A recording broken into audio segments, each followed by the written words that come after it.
আকাশ, আস্তে করো। প্রথম রাতেই এত চাপ তো সহ্য করতে পারবো না। একটু সবর নিয়ে করো।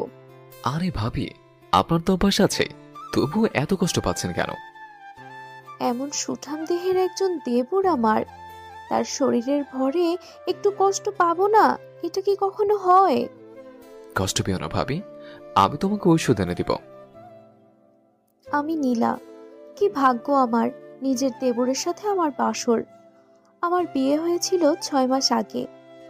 অনেক সুখের সংসার ছিল আমাদের, কিন্তু ভাগ্যের কি নির্মল পরিহাস। 6 মাস পার হতে না হতে আমার স্বামী রোড অ্যাক্সিডেন্টে মারা যায়।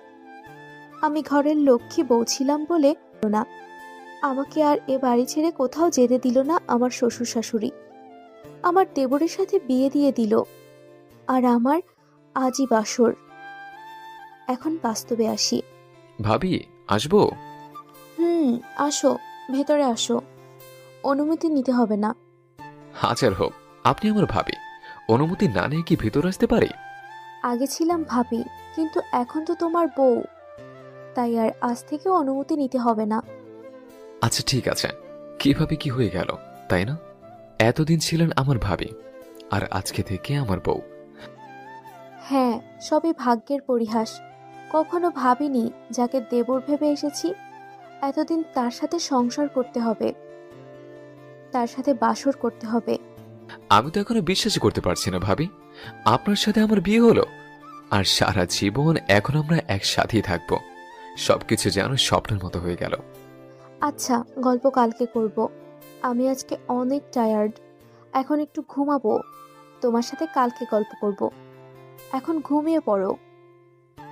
ভাবি, আমি কোথায় ঘুমাবো আজকে? না মানে, আপনি তো আজকে আমার খাটে ঘুমাবেন, তো আমি কোথায় ঘুমাবো? তুমিও খাটেই ঘুমাও। তুমি এ পাশে ঘুমাও, আর আমি ওই পাশে ঘুমিয়ে যাচ্ছি। আচ্ছা ভাবি, ঠিক আছে, আপনি ঘুমান। তারপর আমি ঘুমিয়ে গেলাম। আসলে নিজের স্বামীর শোক এখনো কাটিয়ে উঠতে পারিনি। আবার আমার দেবরের সাথে আমার বিয়ে হলো, এজন্য অনেক কান্নাকাটি করেছিলাম, যার জন্য শরীরটা অনেক দুর্বল হয়ে গিয়েছিল। শোয়ার সাথে সাথেই ঘুম চলে এসেছিল। সকালে ঘুম থেকে উঠে দেখি আমার দেবর, মানে আকাশ, এখনো ঘুমাচ্ছে। তাই ওকে ডাক দিলাম। আকাশ, ওঠো, সকাল হয়ে গেছে। গোসল করে বাইরে এসো, আমি নাস্তা দিচ্ছি টেবিলে। আর শোনো, বলেন ভাবি। এখন ভাবি বলতেছো বলো, কিন্তু বাইরে গিয়ে আমাকে ভাবি ডাকবে না, তুমি করে ডাকবে। এখন আমাদের বিয়ে হয়েছে, বিয়ের পরে বউকে ভাবি ডাকলে লোকে শুনলে হাসাহাসি করবে, তখন ব্যাপারটা খারাপ দেখাবে। আচ্ছা ঠিক আছে। তারপর আমি চলে আসলাম সেখান থেকে। আকাশও ফ্রেশ হয়ে এসে সবার সাথে বসে খাওয়া দাওয়া করলো, আর আমাকে তুমি করে বলল।